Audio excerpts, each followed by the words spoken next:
America's $300 sci-fi arsenal, the advanced combat rifle program. This sounds like it's going to be a really good video. Before we do get into this, I appreciate if you guys can hit that subscribe button. I'm also posting extra content on my Patreon page. Link is in description. But yeah, let's get into this and check this out. Pretty much every crazy gun from every sci-fi movie in the 1990s is actually real, and they all came from this program. Okay.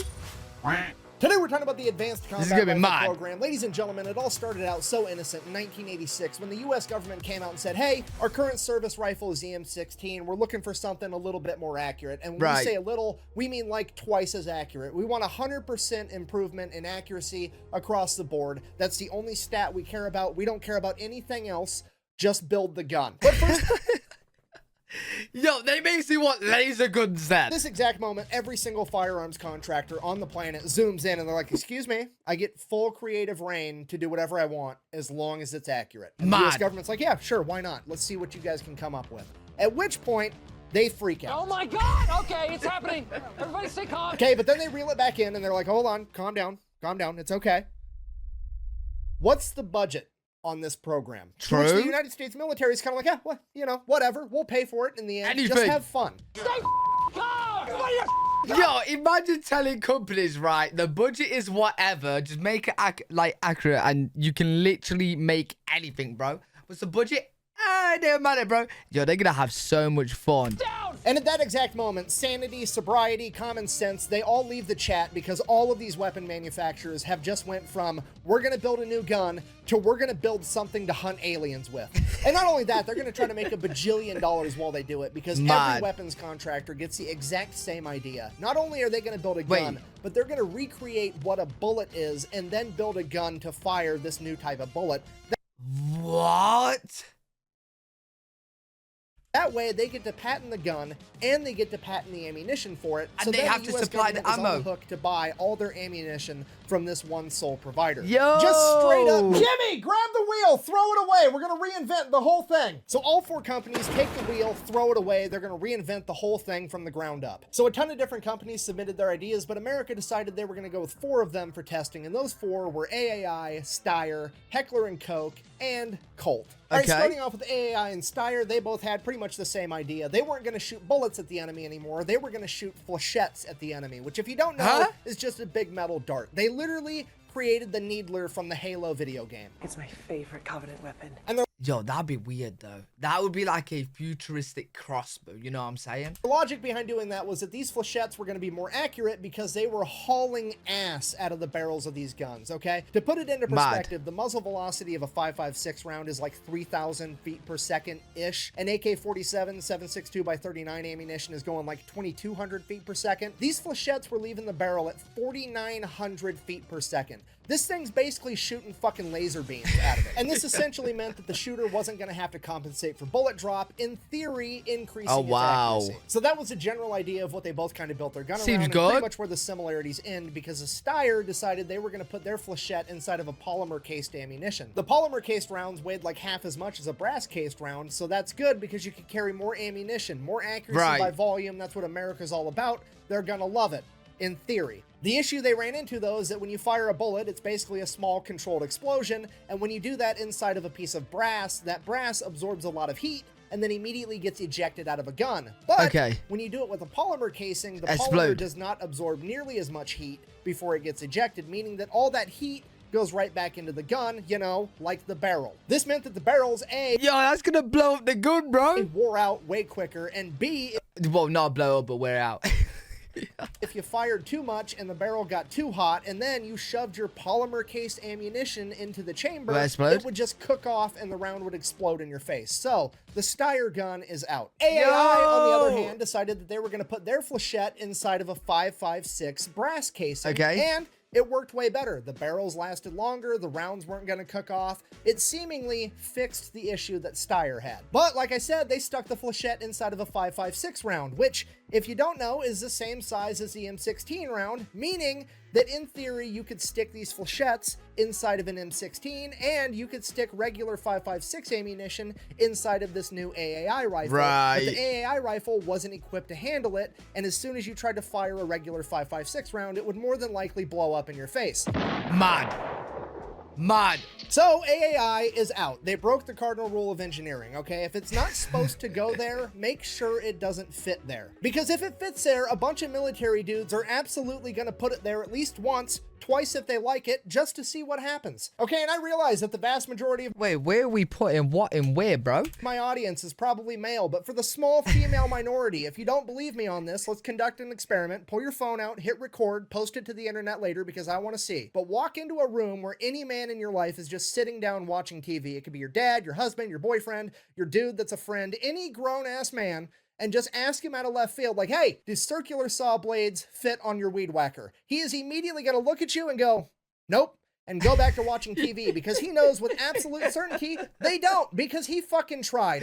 Wait, what?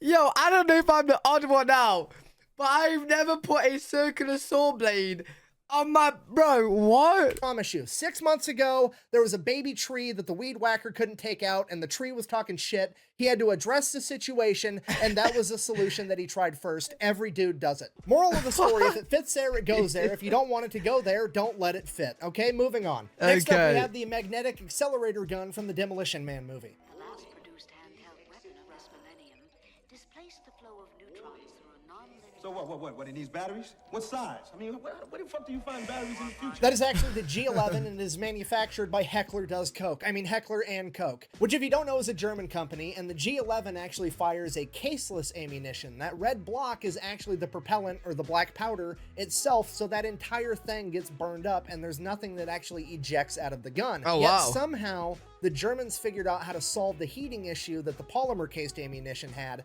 by not having a casing at all, and this is why this gun has earned the internet nickname of Kraut Space Magic. And while that caseless ammunition is super cool, it's not actually going to make it more accurate than the M16. So their strategy for that was to make this gun shoot at 2,100 rounds per minute in... Mad. Yo, look at this though, bro.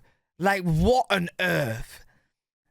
Bro, it just looks mad. To make this gun shoot at 2,100 rounds per minute in 3-round burst. That meant that the gun was so fast in 3-round burst mode that when you pulled the trigger, it would fire all 3 rounds before the person shooting the gun actually felt the recoil from the first bullet. And that worked out great, but after that 3rd round left the barrel, it kicked you like a horse.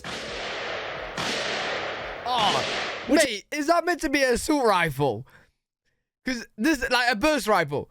Because that is looking like a sniper, bro. That is looking like... like a horse. What?